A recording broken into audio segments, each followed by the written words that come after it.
बिस्मिल्लाहिर्रहमानिर्रहीम। शुरू अल्लाह के नाम से जो रहमान और रहीम है। इक़रा बिस्मि रब्बिकल्लज़ी खलक़। पढ़ो ए नबी अपने रब के नाम के साथ जिसने पैदा किया। खलक़ल इंसान मिन अलक़। जमे हुए खून के एक लोथड़े से इंसान की तख्लीक की। इक़रा व रब्बुकल अकरम।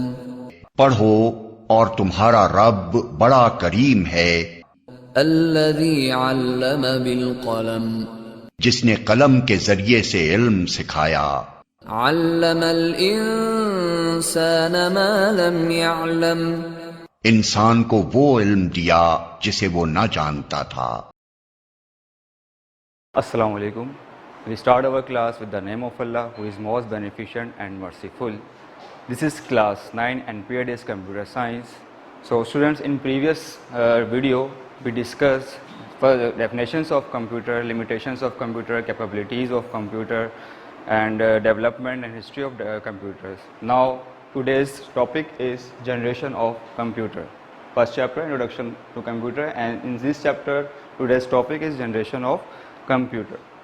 So generation, we have 5 generations in computer, 4 generations completed and 5th generation is continue. The first generation is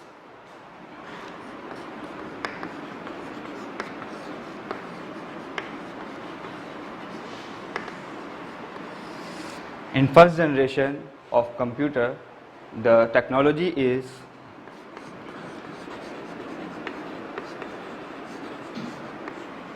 vacuum tube.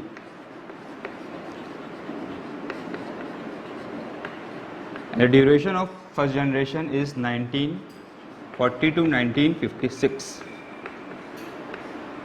Okay. In first generation, the technology was used in computers vacuum tube, and the duration of first generation is 1940 to 1956. यानी कि 1940s और 1956 के अंदर जो हमारे पास computer की जो technology use हुई थी वो हमारी यूज़ हुई थी vacuum tube. Vacuum tube computers जो हैं कमरे के हिसाब से, यानी कि आजकल के जितने हमारे रूम्स हैं उसके हिसाब से हमारे उतनी ही लार्ज हमारे पास बड़े कंप्यूटर हुआ करते थे और बहुत ज़्यादा जो है हीटअप हो जाया करते थे, बर्न हो जाया करते थे, यानी कि ज़्यादा रिलायबल नहीं हुआ करते थे। जो हमारे फर्स्ट जनरेशन के कंप्यूटर्स थे वो हमारे वैक्यूम ट्यूब के टेक्नोलॉजी पर डिपेंड करते थे।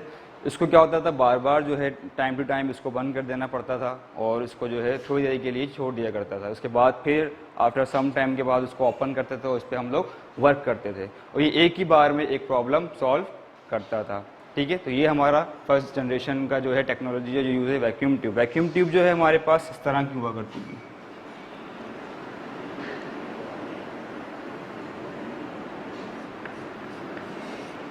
जिस तरह के आपने बल्ब्स देखे होंगे, लाइट बल्ब्स जो पुराने ज़माने के थे, आजकल के सेवर नहीं, उस तरह की हमारे पास वैक्यूम ट्यूब हुआ करती थी। ठीक है, large in size, very heat यानी कि बहुत ज़्यादा जल्दी वो हीटअप हो जाया करते थे कंप्यूटर्स हमारे।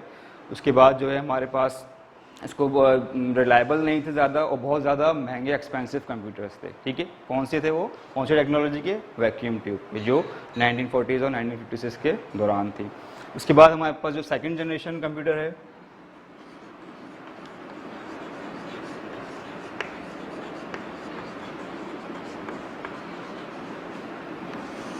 इसकी ड्यूरेशन हमारे पास थी 1956 टू 1963। इसके अंदर जो टेक्नोलॉजी थी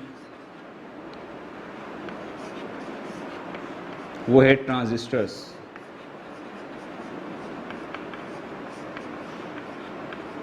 कौन सी टेक्नोलॉजी यूज हुई थी कंप्यूटर के अंदर, ट्रांजिस्टर यूज हुई थी। ठीक है, ट्रांजिस्टर की जो ड्यूरेशन हमारे पास रही वो थी 1956 to 1963। 200 transistors is equal to 1 vacuum tube.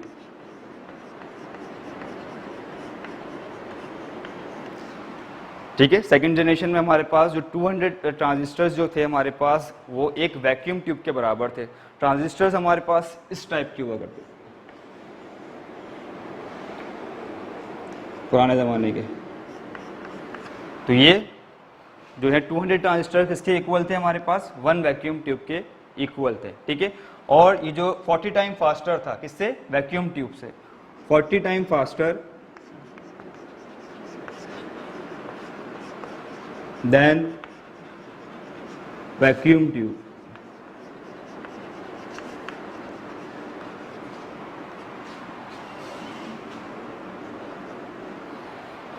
Okay, अब ये बहुत ज़्यादा एक्सपेंसिव नहीं थे, उससे ज़्यादा रिलायबल था सेकंड जनरेशन, यानी कि ट्रांजिस्टर्स जो थे हमारे पास वो वैक्यूम ट्यूब से ज़्यादा रिलायबल थे, बहुत ज़्यादा हीटअप नहीं हुआ करते थे, और यानी कि अब बहुत ज़्यादा यानी कि चीपर सस्ते कर दिए गए थे, ठीक है। तो ये हमारे कौन सी सेकंड जनरेशन हमारे पास कौन सी है, ट्रांजिस्टर्स थी, जो कि 200 ट्रांजिस्टर जो इक्वल थे 1 वैक्यूम ट्यूब के। उसके बाद 40 टाइम फास्टर थी किससे, ये वैक्यूम ट्यूब से। यानी कि जैसे जैसे जनरेशन आती गई हमारे पास उस साइज़ जो है हमारे कंप्यूटर का स्मॉल होता गया, बहुत रिलायबल होते गए, सस्ते होते गए, और जो हीटअप थी, जो हीट हुआ करते थे उस चीज़ को हम कम करते चले गए, यानी कि जल्दी हीटअप हो जाते थे हीटअप, लेकिन जल्दी नहीं हुआ करते थे। तो ये हमारी सेकंड जनरेशन थी। अच्छा, इसकी जो एग्जांपल है हमारे पास फर्स्ट जनरेशन की, वो हमारे पास है ENIAC, एडवैक और यूनिवैक, ठीक है। ENIAC, एडवैक और यूनिवैक ऐसे कंप्यूटर्स थे जो हमारे पास फर्स्ट जनरेशन के अंदर मौजूद थे। ये एग्जांपल्स हैं हमारे पास कंप्यूटर की। ENIAC stand for electronical numerical integrator and calculator, एडवैक stand for electronic discrete variable automatic computer, UNIVAC stand for universal automatic computer. और जो second generation example is IBM 1401। IBM के जो कंप्यूटर्स थे हमारे पास वो सेकंड जनरेशन के अंदर मौजूद थे, ठीक है। ये हमारे पास फर्स्ट और सेकंड जनरेशन हो गई। अब हम बात करते हैं थर्ड जनरेशन की।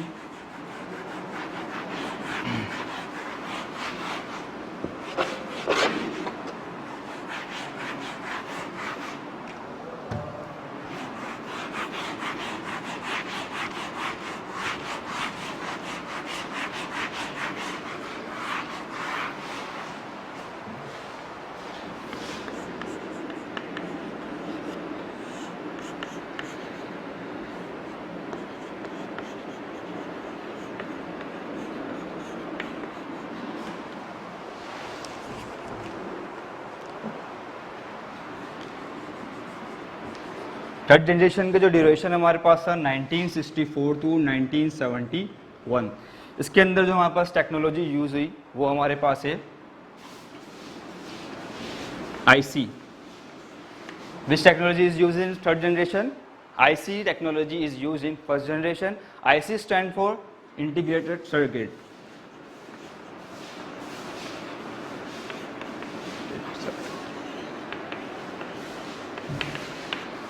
Integrated circuit is a chip. एक चिप होती है IC जो कंप्यूटर में हमारे फिट होती थी, और इसके जरिए, इस टेक्नोलॉजी के जरिए जो है हमारे कंप्यूटर इस जनरेशन में बने, ठीक है। And third generation, duration of this generation is 1964 to 1971 and the technology of this generation is IC and IC stand for integrated circuit, ठीक है। ये क्या हुआ, अब ये फर्स्ट एंड सेकंड जनरेशन से ज़्यादा जो इस कंप्यूटर का साइज स्मॉल हो गया, वेरी चीपर और वेरी रिलायबल और वेरी एक्सपेंसिव भी ये कंप्यूटर नहीं था। तो ये हमारे पास है third generation technology. In third generation duration of this technology is integrated circuit. इसकी जो हमारे पास कंप्यूटर्स के अंदर जो यूज़ हुए वो भी हमारे पास इसके अंदर IBM थे, IBM 360 and IBM 370। These are the example of third generation. Is that clear? Now, first generation, fourth generation. अच्छा, IC सर्किट, इंटीग्रेटेड सर्किट जो थे वो हमारे पास जो है 1000 टाइम फास्टर जो थे हमारे, किससे थे वो, last generation, second last generation, यानी कि सेकंड जनरेशन से जो है ये 1000 टाइम जो है वो फास्टर थे, यानी कि 1000 ऑफ ट्रांजिस्टर की तरह जो है ये हमारे पास जो है वर्क करता था हमारा इंटीग्रेटेड सर्किट। इसके बाद फोर्थ जनरेशन हमारे पास आएगी।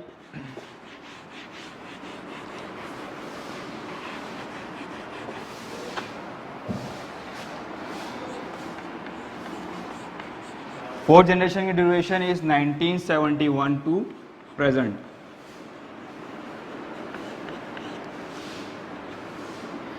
And the technology is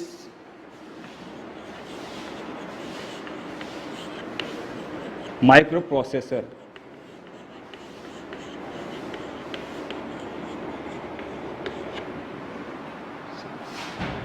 ठीक है. Fourth generation, the duration of fourth generation is 1971 to present, यानी कि 1971 से अब तक जो हमारे पास जनरेशन वो है, जो टेक्नोलॉजी यूज हो रही है वो है हमारे पास माइक्रो प्रोसेसर. माइक्रो प्रोसेसर क्या है? Micro processor is a chip. एक चिप है जो सीपीयू के अंदर आपके पास लगी हुई होती है, वो हमारे पास माइक्रो प्रोसेसर है. ये वर्क करता है जिस तरह से हमारे पास वैक्यूम ट्यूब वर्क करती थी, ट्रांजिस्टर वर्क करता था, इंटीग्रेटेड सर्किट वर्क करते थे, इसी तरह से हमारे पास माइक्रो प्रोसेसर वर्क करता था. माइक्रो प्रोसेसर भी एक चिप होती है स्क्वायर शेप में, जो कंप्यूटर के अंदर फिक्स होती है. ठीक है.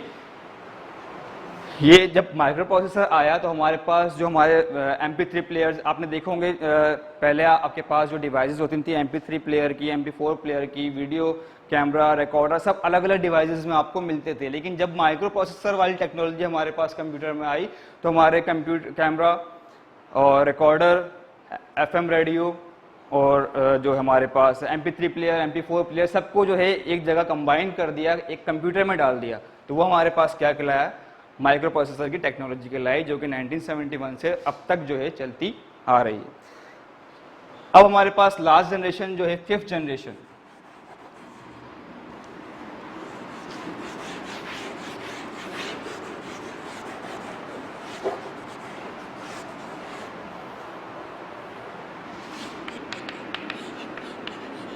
फिफ्थ जनरेशन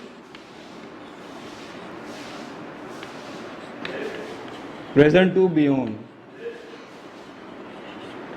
यानी कि जो भी वर्क चल रहा है इस टेक्नोलॉजी पे, इसके अंदर हम लोग किस चीज को फोकस कर रहे हैं? आर्टिफिशियल इंटेलिजेंस को, AI. AI stand for artificial intelligence.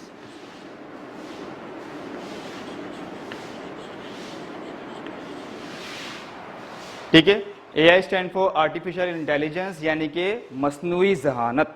जिस तरह से हम ह्यूमंस वर्क करते हैं उसी तरह से अब हम लोग चाह रहे हैं कि अब के जो कंप्यूटर्स जो अब हमारे पास होने चाहिए वो बिल्कुल एज अ ह्यूमन की तरह वर्क करें. फॉर एग्जांपल रोबोट्स आपने देखे होंगे मुख्तलिफ कंपनीज, फैक्ट्रीज में आपके पास अब जो है ह्यूमंस की जगह रोबोट्स ने ले ली है और वही जो है इनकी जगह पे वर्क कर रही हैं. उनको एक इंस्ट्रक्ट कर दिया गया है प्रोग्रामिंग के ज़रिए कि आपने बस ये काम करना है, तो वो उसी तरह वो 24 घंटे वो काम करते रहते हैं. तो वो किसकी जो है आ रही है?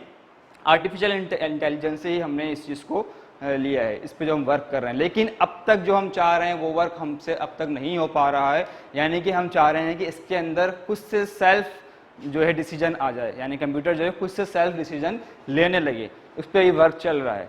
फिर भी हमने इसके अंदर बहुत सारी जो है तरक्की की है, जिसके अंदर हमारे पास आ जाता है हमारा जो थंब प्रिंट होता है, जिस तरह से बायोमेट्रिक होता है वो थंब प्रिंट भी इसका एग्जाम्पल है. इस तरह से फेस डिडक्शन जो आपके मोबाइल में आती है, जो आप पासवर्ड डालते हैं कि आपके फेस डिडक्ट आप करेंगे तो आपका जो है मोबाइल पासवर्ड ऑन होगा, ये भी एक एग्जांपल इसकी है. उसके बाद स्माइल डिडक्शन हो गई. ये सब एग्जांपल हमारे पास आर्टिफिशियल इंटेलिजेंस की मौजूद है. ठीक है. तो अभी इस पे वर्क चल रहा है, इंशाल्लाह अल्लाह ताला ने चाहा तो हम इसमें भी कामयाब हो जाएंगे. तो कुछ अभी वर्क बाकी है.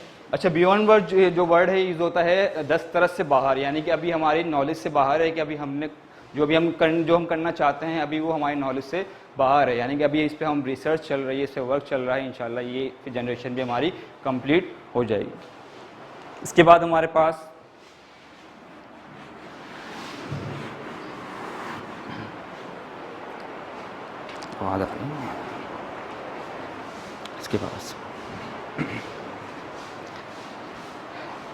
इसके पास जो हमारे टॉपिक हमारे पास है types of computers.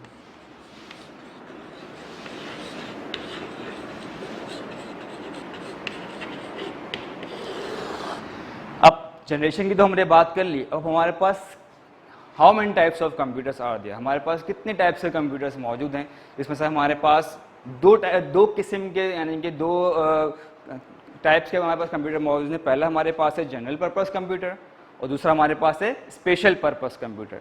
General purpose computer यानी कि ऐसा कंप्यूटर जो नॉर्मली वर्क के लिए यूज़ किया जाता हो, और स्पेशल पर्पस कंप्यूटर्स जो होते हैं वो किसी खास मकसद के लिए यूज़ किए जाते हैं। तो वो कौन कौन से कंप्यूटर्स हैं, पहले हम बात करते हैं हमारा फर्स्ट कंप्यूटर जो मौजूद है यहाँ पर, analog computer.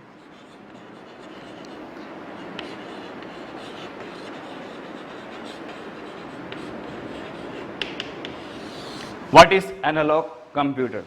Those computer that cannot give the answer in human language. ऐसे कंप्यूटर जो कि हमें ह्यूमन लैंग्वेज में आंसर नहीं दे सकते, वो कहलाते हैं हमारे पास एनालॉग कंप्यूटर। एनालॉग कंप्यूटर की एग्जांपल हमारे पास ले लीजिए एक वॉल क्लॉक। वॉल क्लॉक क्या है, एक ऐसा जरूरी नहीं कंप्यूटर आपके पास वही जो सीपीयू रखा हो, मॉनिटर रखा हो, माउस कीबोर्ड हो तो आप उसको कंप्यूटर कहें। कंप्यूटर मैंने आपको बताया था कंप्यूटर क्या है, जो कंप्यूटर वर्ड है वो किससे निकला है? The computer word comes from compute, that means calculate. यानी कोई भी ऐसी मशीन जो क्या करे, कैलकुलेशन करती हो। वॉल क्लॉक भी तो हमारी कैलकुलेशन ही करती है ना, रिस्ट वॉच हमारी कैलकुलेशन करती है। तो ये सब क्या है, कंप्यूटर ही है आपके पास, ठीक है। तो एनालॉग की एग्जांपल मैंने इजी एग्जांपल आपको दी है वॉल क्लॉक। आप देखते होंगे इसका जो रिजल्ट आपके पास जो आता है, वॉल क्लॉक जो हमें टाइम बता रही होती है, वो हमें खुद से जज करना पड़ता है कि ये क्या टाइम बता रही है, ठीक है। ये हमें ह्यूमन लैंग्वेज में तो आंसर नहीं दे रही, ह्यूमन लैंग्वेज रिजल्ट दे रही, जो आपकी नोट्स लगी हुई है ये हमें सिर्फ एक एग्जैक्ट निडल के जरिए आपको ये टाइम दिखा रही होती है, फिर हम खुद ही जज करते हैं कि क्या टाइम हो रहा है।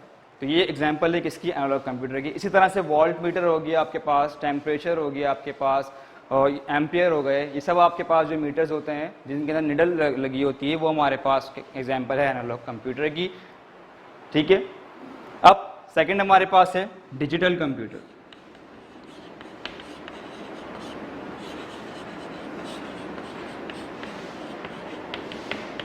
What is digital computer? Those computers who gives the in discrete form. Those computer who gives the answer in discrete value. Discrete value क्या होती है हमारे पास?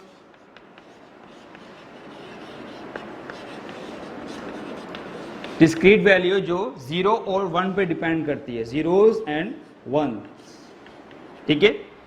कंप्यूटर जो है 0 और 1 की वैल्यू को समझता है, ठीक है। वो अल्फाबेट A, B, C को नहीं समझता, वो 0 और 1 को समझता है, ये इसकी कंप्यूटर लैंग्वेज होती है।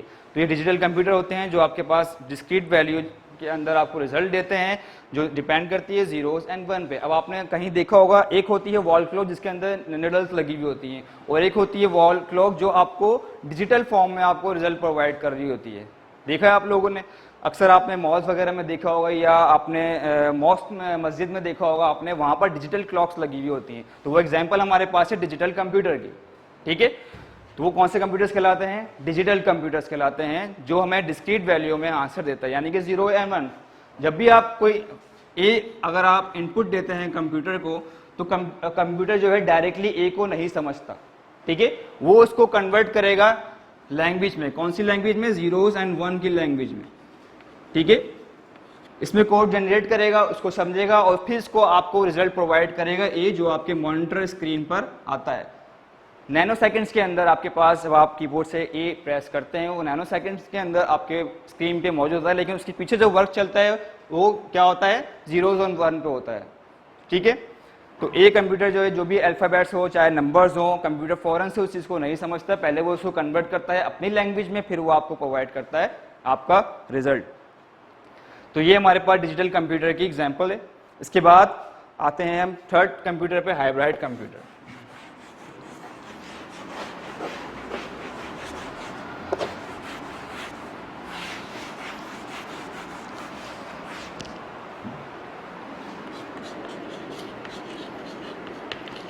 Hybrid computers, what are hybrid computers? Hybrid computer is a combination of digital and analog computers, ठीक है। हाइब्रिड क्या है? डिजिटल और एनालॉग कंप्यूटर का कॉम्बिनेशन है, यानी कि एनालॉग टू डिजिटल और डिजिटल टू एनालॉग। ठीक है, बाज़ जगहों पे हमें ज़रूरत पड़ती है, अगर कोई एनालॉग में हमें कोई रिजल्ट प्रोवाइड हो रहा होता है तो हमें वो चीज़ कन्वर्ट करने की ज़रूरत पड़ती है, तो हम उस वक्त हाइब्रिड कंप्यूटर्स यूज़ करते हैं जो कन्वर्ट करता है एनालॉग रिजल्ट को डिजिटल में और हमें रिजल्ट प्रोवाइड करता है। बाज़ जगहों पे डिजिटल रिजल्ट प्रोवाइड कर रहा होता है तो हमें ज़रूरत पड़ती है इसको एनालॉग में कन्वर्ट करने की, तो वो हाइब्रिड कंप्यूटर के जरिए हम इसको कन्वर्ट करते हैं। तो hybrid is a combination of analog and digital computers. Any problem? अब आते हैं हम क्लासिफिकेशंस ऑफ कंप्यूटर।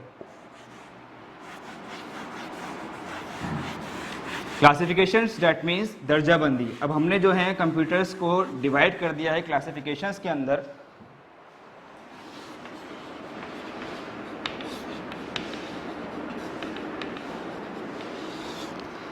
तो फर्स्ट क्लासिफिकेशन जो पहले हमारे पास मौजूद है, सुपर कंप्यूटर।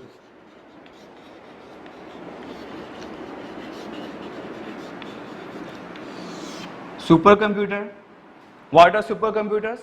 सुपर कंप्यूटर्स ऐसे कंप्यूटर्स जो स्पीड में बहुत ज़्यादा उनकी स्पीड होती है, यानी कि और कंप्यूटर से जो है इनकी स्पीड बहुत ज़्यादा होती है, वो हमारे पास सुपर कंप्यूटर्स होते हैं। ये हमारे लिए वेदर फोरकास्टिंग के लिए यूज़ होते हैं। Super computer are use for weather forecasting, और जो है हमारे पास सैटेलाइट ट्रैकिंग के लिए भी ये कंप्यूटर्स हमारे पास यूज़ होते हैं। ये और कंप्यूटर से ज़्यादा स्पीड में बहुत तेज़ होते हैं, यानी कि 1 ट्रिलियन टाइम्स जो है ये फास्टर होता है और कंप्यूटर्स ये। ठीक है, सेकंड हमारे पास है मेन फ्रेम कंप्यूटर।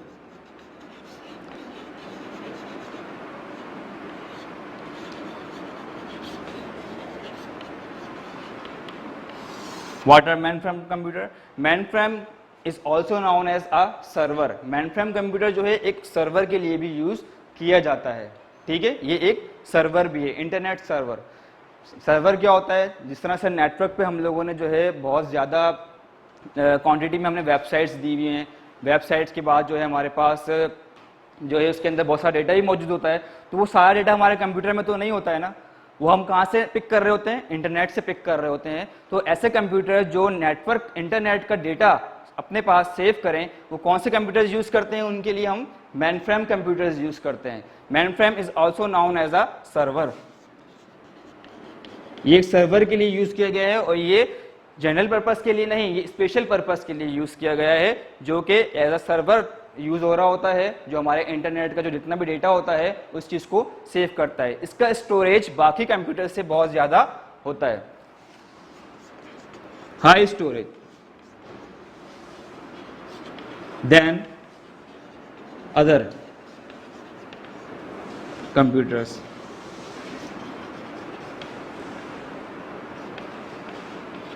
ठीक है, और इसको जो है नॉर्मल जो लोग हैं वो यूज़ नहीं करते। ये आपके पास जो है मेन ब्रांच ऑफ बैंक की जो मेन ब्रांचेज होती हैं वहाँ पर इस कंप्यूटर को रखा जाता है, यूज़ किया जाता है। और इसके साथ साथ ये जो है हमारे पास बायोलॉजिकल डिपार्टमेंट या जितनी भी लेबॉर्ट्रीज वगैरह होती हैं, जहाँ बहुत ज़्यादा ह्यूज अमाउंट में जो हमारे पास जो है डेटा होता है, उस जगह के लिए हम मेनफ्रेम कंप्यूटर यूज़ करते हैं, ताकि हम जितना लार्ज अमाउंट जितना भी चाहे डेटा उसके अंदर हम सेव कर सकें। क्योंकि जो नॉर्मल कंप्यूटर होता है उसके अंदर इतना स्टोरेज नहीं होता है जितना इस कंप्यूटर के अंदर होता है। तो ये जो है स्पीड में सुपर कंप्यूटर ज़्यादा तेज़, उसके बाद मेनफ्रेम स्टोरेज में ज़्यादा तेज़ होता है। इसके बाद थर्ड हमारे पास है, थर्ड जनरेशन हमारे पास, थर्ड कंप्यूटर जो हमारे पास आता है वो मिनी कंप्यूटर।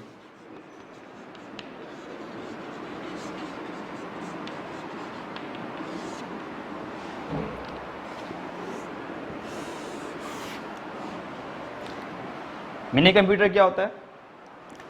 अच्छा भाई, ये था हमारे पास सुपर कंप्यूटर, मैंने आपको बता दिया, मेनफ्रेम आपको बता दिया। अब मैं आपको बताने जा रहा हूँ मिनी कंप्यूटर।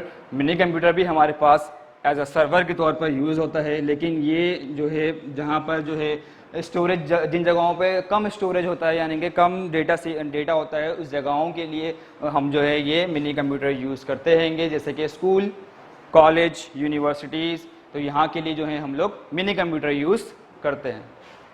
ठीक है,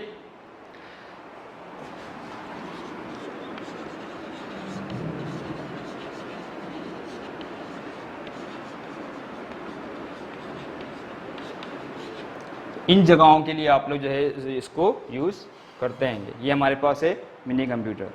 फिर हमारे पास आता है micro computer.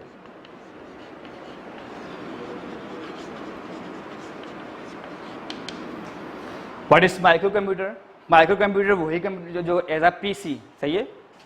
Micro computer is also known as a PC and PC stand for personal computer.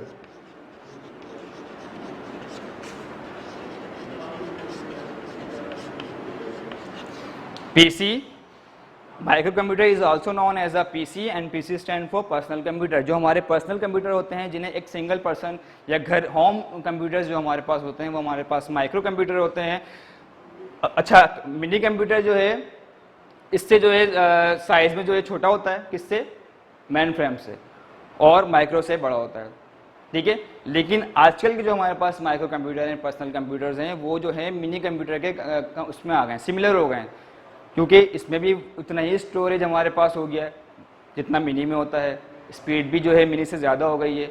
तो मिनी कंप्यूटर्स जो हैं अब इतने यूज़ नहीं होते, उसकी जगह हम लोग जो है माइक्रो कंप्यूटर यूज़ कर लेते हैं, जो हमारे पर्सनल कंप्यूटर होते हैं, जिसमें CPU, मॉनिटर, कीबोर्ड, माउस आपको मिलते हैं, ठीक है क्लास। तो ये हमारे पास 3 types of classifications of computer. अब आते हैं हम impact of computer and internet.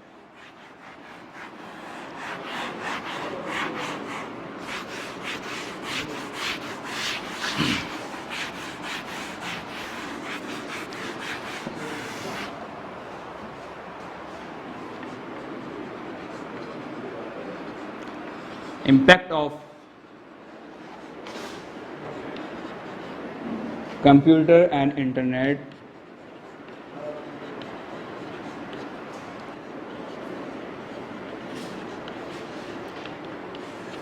in our society. What are the impacts of computer and internet? यानी कि हमारी सोसाइटी के अंदर जो कंप्यूटर और इंटरनेट के असरात हैं, सही है, क्या असरात पड़ रहे हैं, किन चीज़ों, किस चीज़ से हमें क्या बेनिफिट मिल रहा है। सबसे पहले हम बात करते हैं अपनी एजुकेशन के ऊपर, यानी कि कंप्यूटर से और इंटरनेट से हमें एजुकेशन में क्या बेनिफिट मिल रहा है। एजुकेशन में जो कंप्यूटर और इंटरनेट से बेनिफिट वो ये है कि आप घर बैठे जो है आप लोग जो है अपनी स्टडी कर सकते हैं। आपको जो बुक चाहिए होती है वो आपके लाइब्रेरी में या आपके जो करीबी जो आपके पास बुक शॉप्स होती हैं वहाँ पर आपको प्रोवाइड नहीं होती, तो वो आप इंटरनेट से इजीली सर्च करके बुक्स को, नोट्स को आप लोग निकाल सकते हैं। या किसी भी असाइनमेंट में आपको कोई प्रॉब्लम होती है तो वो उस वर्क के लिए आप लोग इंटरनेट पर सर्चिंग करते हैं और इजीली आपके पास जो बहुत हेल्पफुल है। ये internet is very helpful for education system, ठीक है। एजुकेशन सिस्टम के लिए हमारे पास इंटरनेट जो है, कंप्यूटर जो है, बहुत ज़्यादा हेल्पफुल है। इसके बाद हमारे पास आती हैं अच्छा, अभी हम पे एजुकेशन पे, सेकंड हमारे पास बिजनेस। पुराने ज़माने में जब जो कोई बिजनेस किया करता था तो उसकी मार्केटिंग के लिए पम्फलेट्स वगैरह बनाए जाते थे, ठीक है। पम्फलेट के ज़रिए घर घर आप लोग जो है बिजनेस अपनी एडवर्टाइजमेंट के लिए आप घर घर पम्फलेट डिस्ट्रीब्यूट किया करते थे। लेकिन जब इंटरनेट हमारे पास आया, कंप्यूटर हमारे पास आया, तो ये चीज़ें सारी क्या हो गई, ख़त्म हो गई। और हमने क्या है इंटरनेट के ज़रिए अपनी मार्केटिंग, अपने बिज़नेस की मार्केटिंग को स्टार्ट किया, ठीक है। तो बिज़नेस के अंदर भी हमारे पास बहुत ज़्यादा हेल्पफुल है हमारा कंप्यूटर और इंटरनेट, जिसके ज़रिए आप अपने मार्केटिंग कर सकते हैं बिज़नेस की। आपने देखा होगा ऑनलाइन शॉपिंग्स वगैरह भी चल रही हैं, वो किसके ज़रिए हो रही है, कंप्यूटर इंटरनेट के ज़रिए हो रही है। आप घर बैठे ऑनलाइन शॉपिंग भी कर सकते हैं, यानी कि। और अगर आपने कोई न्यू बिज़नेस स्टार्ट किया है तो आप ऑनलाइन अपनी मार्केटिंग ऑनलाइन भी कर सकते हैं। तो बिज़नेस के लिए और एजुकेशन के लिए जो हमारे पास असरात हैं सोसाइटी पर कंप्यूटर इंटरनेट के, बहुत ज़्यादा हेल्पफुल है हमारे लिए, बहुत ज़्यादा आसानी हमें हो गई है और हमारा हर काम जल्दी और बहुत जल्दी और आसानी से हो जाता है। फिर हमारे पास आती हैं, अब बात करते हैं, लास्ट टॉपिक हमारे पास है इंटरनेट।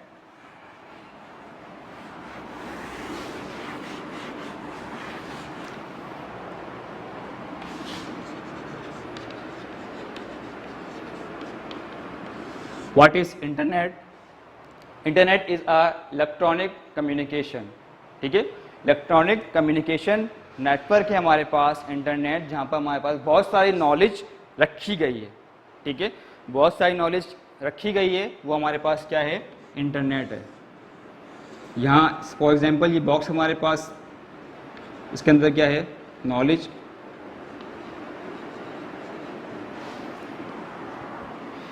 तो ये इंटरनेट है, ठीक है।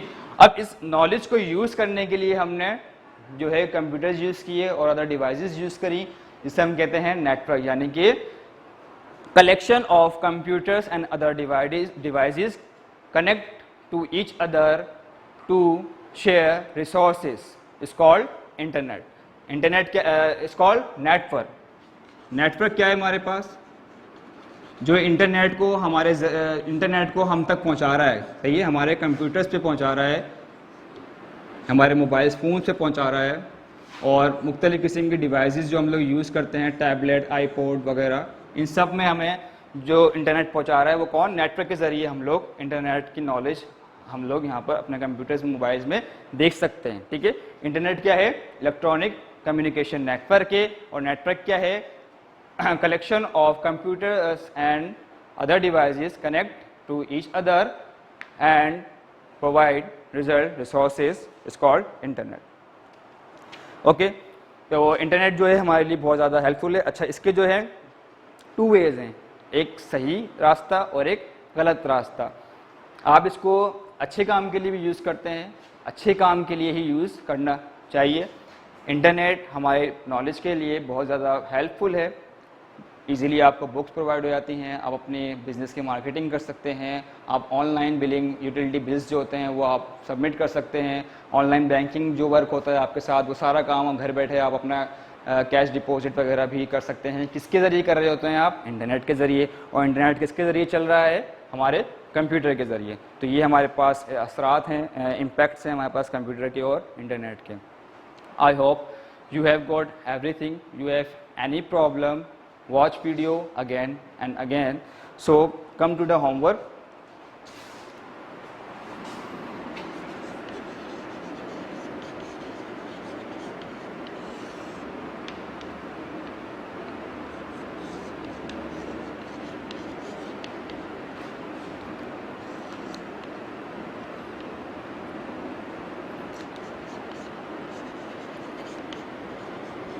What are the impacts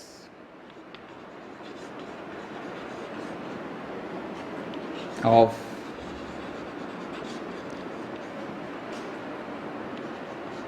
computer and internet on society? ठीक है, ये आपका होम टास्क है। What are the impacts of computer and internet on society, हमारे माशरे पे कंप्यूटर और इंटरनेट के क्या असरात हैं वो आपने अपनी वर्डिंग्स में बताना है। आप बुक से भी हेल्प ले सकते हैं और इंटरनेट से भी आप लोग हेल्प ले सकते हो। उसके बाद सेकंड जो हमारे पास होम टास्क है आपका, वो है आपका कंटेंट सॉल्यूशन। कंटेंट सॉल्यूशन जो आपको वीक नंबर 3, 4 का दिया गया है, उसमें जो वीक 3 का जो वर्क है वो 95 पेज नंबर्स, 96, 97, 98 इन पेज पर आपके पास है, आप यहाँ से आप वर्क कर सकते हो। और मुझे उम्मीद है कि आप लोगों ने अपना प्रीवियस वर्क भी कंप्लीट कर लिया होगा, जो कि आई थिंक 15 अगस्त को आपकी कॉपीज स्कूल्स में आएंगी और आपका वर्क यहाँ पर चेक किया जाएगा और ये वर्क भी आप लोग उसमें कर लीजिएगा। तो मिलते हैं फिर अगली वीडियो में, जब तक के लिए अल्लाह हाफिज़।